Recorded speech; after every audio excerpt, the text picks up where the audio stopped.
2024년 5월 29일 수요일입니다.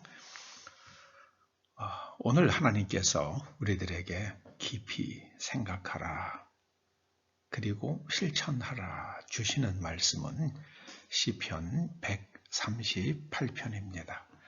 1절에서 8절까지의 말씀을 함께 봉독하십니다. 내가 전심으로 주께 감사하며 신들 앞에서 주께 찬송하리이다.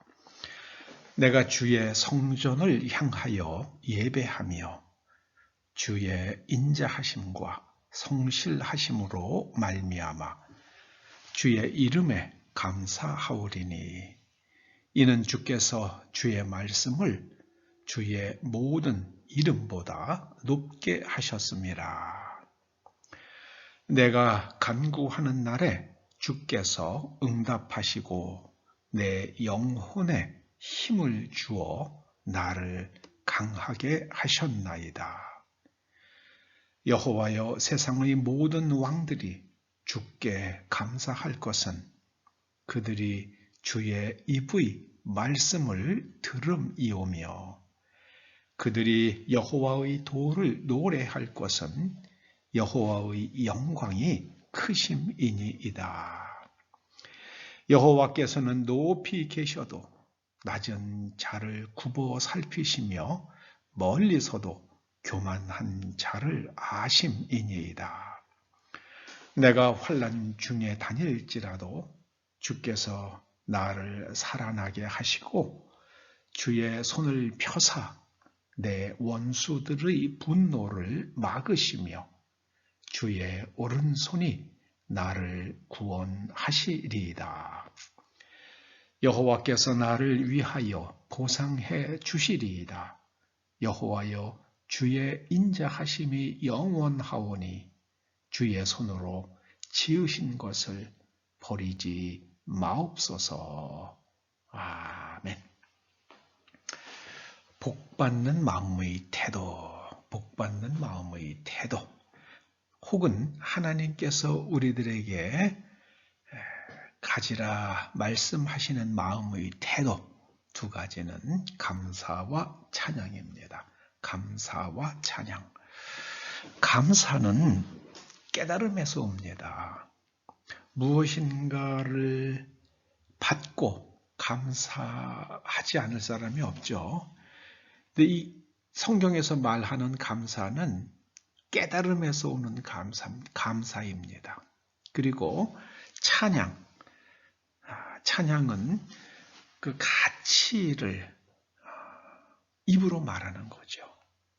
그래서 하나님께 드리면 찬양, 사람에게 하면은 칭찬이 되는 겁니다. 감사와 찬양, 우리가 하나님으로부터 복받는 마음의 태도입니다.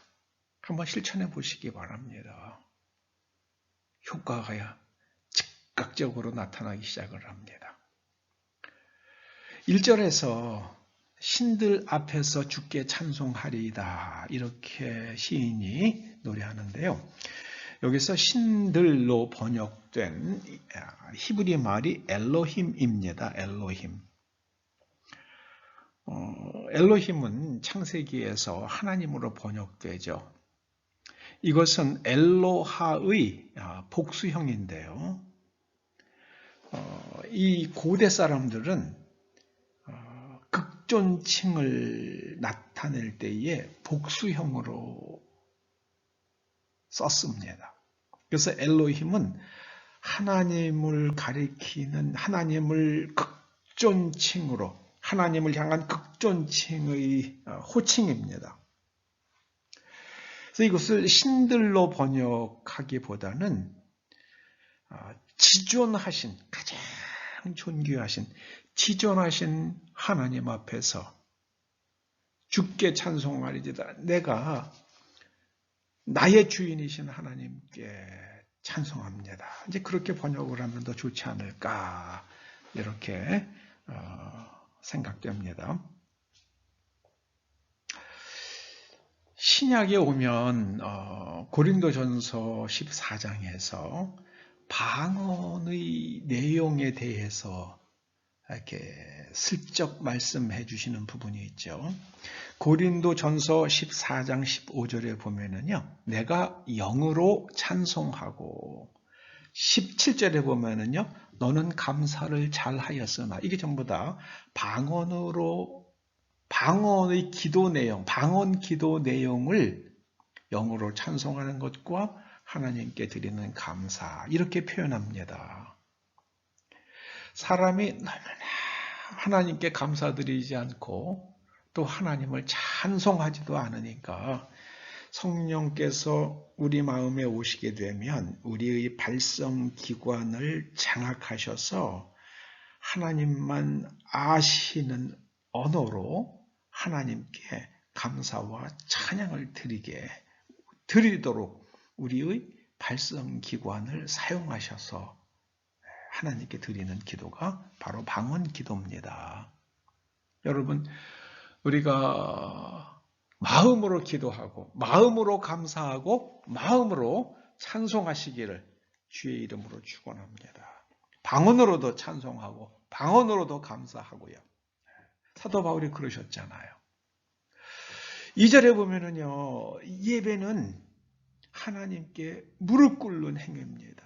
내가 성전을 향하여 예배하며, 이것은요 하나님 앞에서 무릎을 꿇는 행위예요. 이것이 바로 겸손입니다. 반면에 교만은 6절에 보면은요, 교만한 자를 아신다. 이 교만은 하나님 앞에서 자기 생각을 고집하는 태도입니다. 그게 무슨 뜻입니까? 하나님 말씀보다 내 생각이 더 옳습니다 하고 주장하는 거예요. 나는 내 뜻대로 하겠습니다. 그게 교만입니다. 우리는 하나님 앞에서 무릎을 꿇어야 됩니다. 무릎을 꿇는 것은 두 가지죠. 하나님을 경배하기 위해서, 그리고 또 무엇인가를 하나님께 간구하기 위해서 무릎을 꿇습니다. 우리가 하나님 앞에 간구할 때에 3절이요. 내가 간구하는 날에 주께서 응답하시고 내 영혼에 힘을 주어 나를 강하게 하셨나이다. 하나님께 기도드릴 때에 우리의 정신이 강해집니다. 우리 내면 세계가 강해져요. 두려워하지 않게 됩니다. 담대해져요. 여기서 영혼으로 번역된 말은 네페시입니다. 우리의 정신이에요. 정신이 망가지면 다 소용없죠. 다 소용없습니다. 아무리 내가 육체적으로 힘이 세도요, 겁을 먹으면 지잖아요. 운동선수들도 그렇잖아요. 그 담대함. 언제요? 하나님께 간구할 때에 하나님께서 우리에게 응답하시며 우리 마음에 힘을, 우리의 마음을 담대케 하십니다.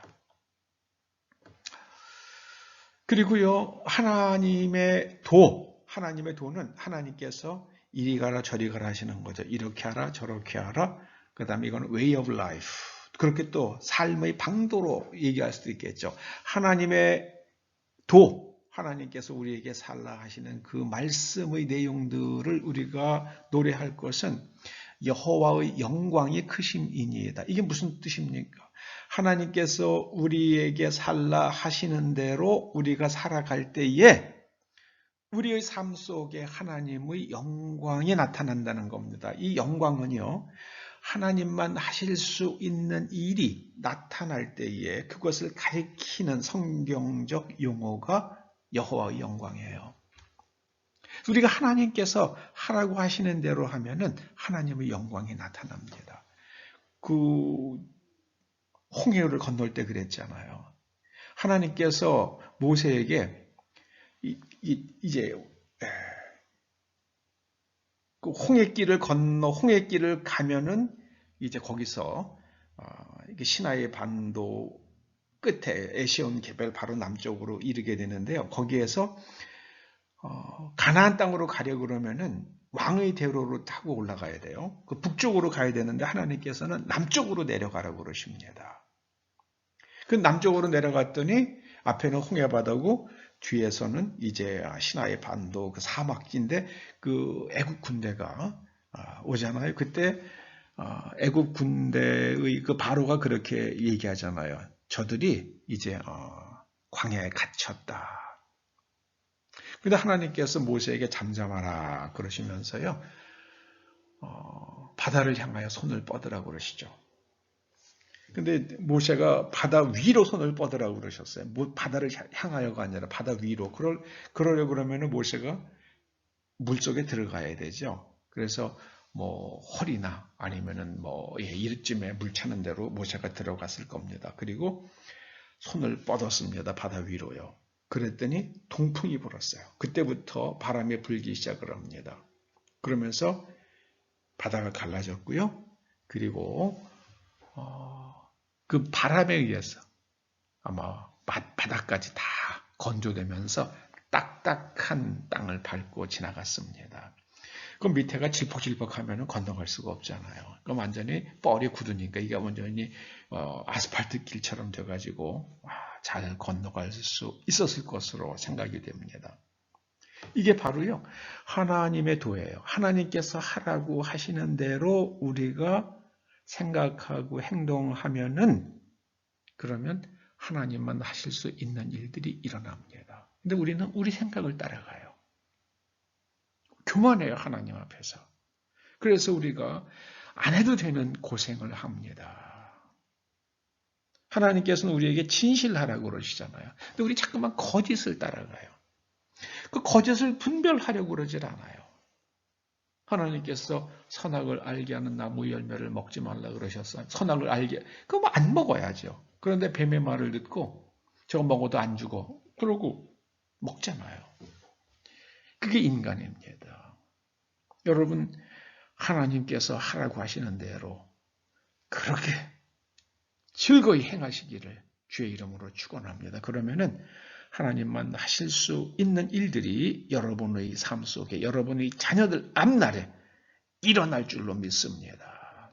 하나님께서는 하늘 위에 높이 계시지만은 우리가 겸손할 때에 우리를 살펴주시고요. 낮은 자, 우리가 막 겸손한 마음을 가질 때에 우리를 살펴주시고 또 교만한 자를 갖다가 하시고 그 교만한 자를 낮추십니다.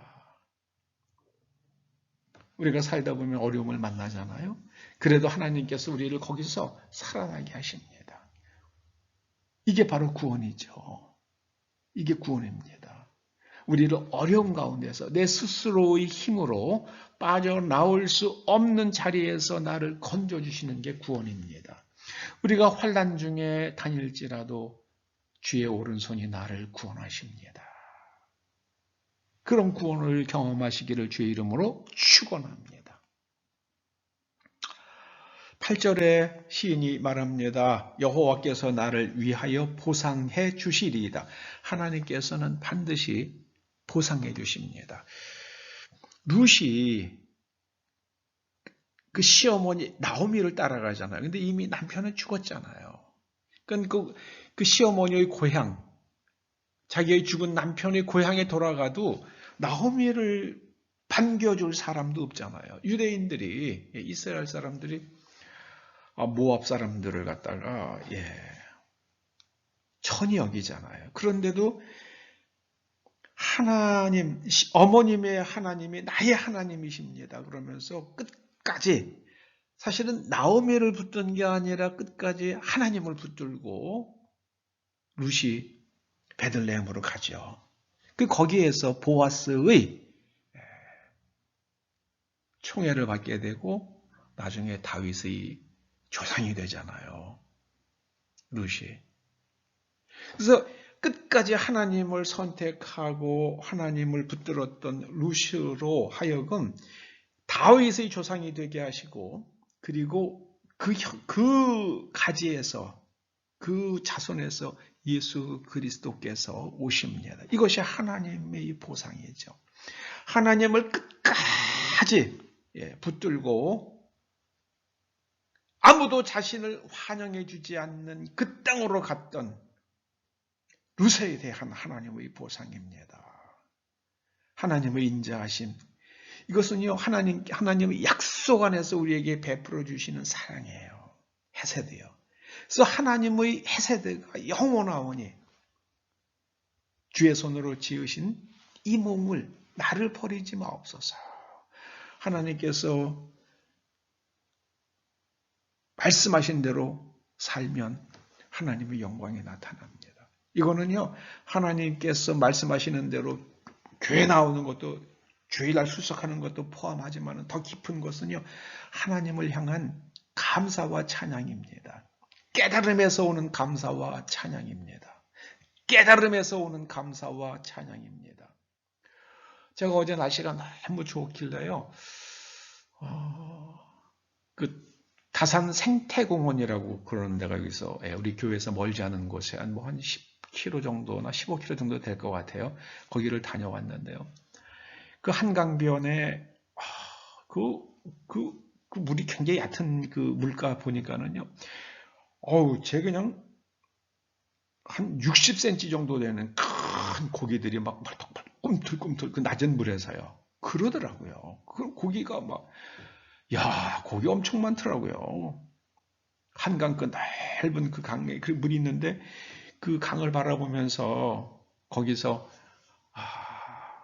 그 가져간 접이식 의자 위에 앉아가지고요. 나무 그늘 밑에는 그 풀밭에 또 클로바 향기도 나고요. 그런데 앉아 있는데요.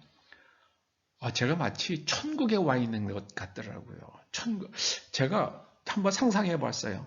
가장 아름다운 천국의 모습을 상상해 봤습니다. 그 파란 하늘에 흰 구름이 떠가고요. 멀리 산의 그 능선의 아름다움과 그 수면에 비치는 산의 모습, 그리고 물가에 있는 그 나무들, 잔디와 클로바, 그리고 그 맑은 공기, 풀향기, 시원한 바람. 천국이 그럴 것 같아요. 중동에 사는 사람들, 그 사막지방에 사는 사람들이 상상하는 천국은 바로 제가 어저께 본 다산 생태공원 자락이었어요. 여러분 깨닫고 나니까는요. 제가 어저께 집에 돌아오면서 그랬습니다. 아내에게. 여보, 나는 오늘 천국 갔다 왔어. 여러분, 감사는요. 깨달음에서 오는 겁니다. 그리고 찬양은요. 하나님께 좋은 말씀을 드리는 거예요.